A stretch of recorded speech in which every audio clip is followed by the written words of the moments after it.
Sometimes, in order to manifest to the next level, you need to go ghost. Not because you're bitter, not because you're broken, but more because of what you're becoming. And in this becoming, solitude is the assignment.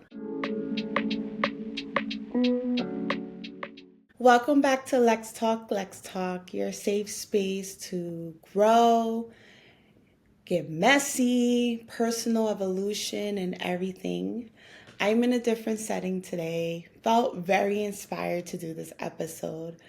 And I'm speaking directly to the ones who feel like they are in between chapters, somewhat like in the waiting room, in the quiet. Just know you're not alone because I am right there with you. Sorry, it's 4th of July weekend, and you may hear fireworks in the background, but I don't think anything's coming now. Like, you know when you hit the lighter and you like hear it about to initiate, but it doesn't go off? Okay, I think we're ready to go. So, if you've been feeling like me, it's been feeling heavy lately. It's that tug of war between needing a community and knowing what that I'm building. Sometimes you want to talk about it with your friends and family. Talk about all your goals, your aspirations to loved ones, friends. I always like to do that, but at the same time, knowing what you're becoming requires silence. It requires space. It requires distance in order for you to grow. Because the next level, it doesn't need to be anyone's opinion. It needs your presence, it needs your trust, and it needs your commitment. So there's this kind of loneliness that comes when manifesting something different. Especially something that you never lived before. And that is very uncomfortable, at least for me, especially the unknown and not having the words to explain where you're going. Not sharing every step is so important because let's be honest, people project. People project their fears onto you, even if it's unintentionally. Not perfect. Project their worries, project their honest opinion about what's going on with you. So in a sense of if they can't see it for themselves, sometimes they can't see it for you. And to try not to take that personal, but to exclude that completely, just zip it. I remember telling a loved one what I was working on, something that honestly literally lit me up with joy. I was excited. I was nervous, but I was ready to speak it out loud, or at least I thought. And the moment I saw hesitation in their face and the energy just shift even a little bit, I shrunk. They weren't trying to discourage me at all, but I was still, mindful of how they felt.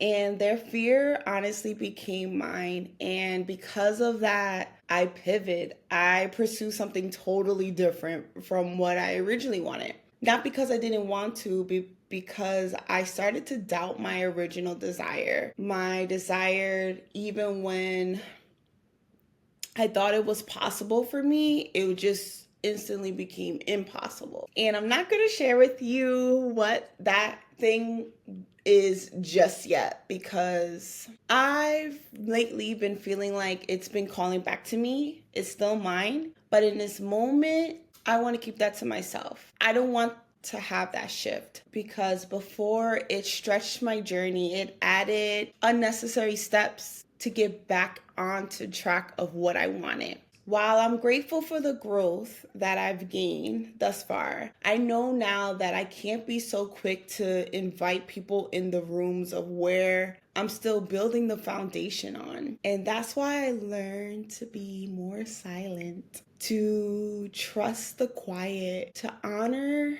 the loneliness as a sacred part of the process. So if you're in that space right now, if you feel disconnected, unseen, unsure, I want you to know that that's not a failure. That's alignment. If you opened up, doesn't mean all your dreams and things are scattered. But this day on, let's stay silent about our desire in order for us to manifest. In the in between, sometimes you need support and seek that community that you may need for yourself.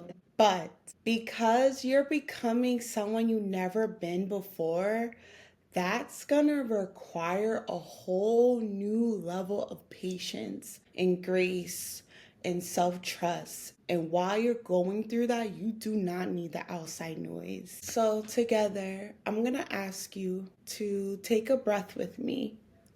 Let's take a breath for a moment. And I want to ask you about yourself. Well, I really want you to ask a question to yourself. What am I building that no one sees yet? Where have I shared too much so soon that I felt that shift? And why? Who do I need to become in order to honor the season that I'm in? If you need to pause this episode, please do, or journal it later, because these are the kind of questions that you honestly really need to sit with yourself with. They're not easy, but they're honest, and healing is honest. Now, before I let you beautiful people go, I want to leave you with some affirmations, one that carried me through the silence and the quiet that I am continuously being in that season. Write them down, stick it in a sticky on your walls or anywhere. And the first one is, and I quote, I have it actually sticked on my computer right now. I am becoming everything I prayed for, even in the silence. I trust divine timing for my path. My solitude is sacred. I no longer need validation to support and believe my dreams. I release the fear of being misunderstood. That's a big one for me. I am safe to grow, even in the dark. So if this episode resonated with you, I would love to hear from you. Drop a comment, leave a like. And if you're watching this on YouTube, subscribe to this growing and glowing community I am cultivating. And if you're listening on one of your favorite podcast platforms, review it, leave a rating, let me know how you feel about it. And it helps me to get to know you guys more. You can also connect to me on my IG. I'll link it down below. My DMs are open, so feel free to respond. Remember, you do not need to explain every step of your journey. Just keep showing up for yourself quietly, boldly, and ladies, softly. You're not behind. You're just blooming. I'll catch you guys next time. Bye.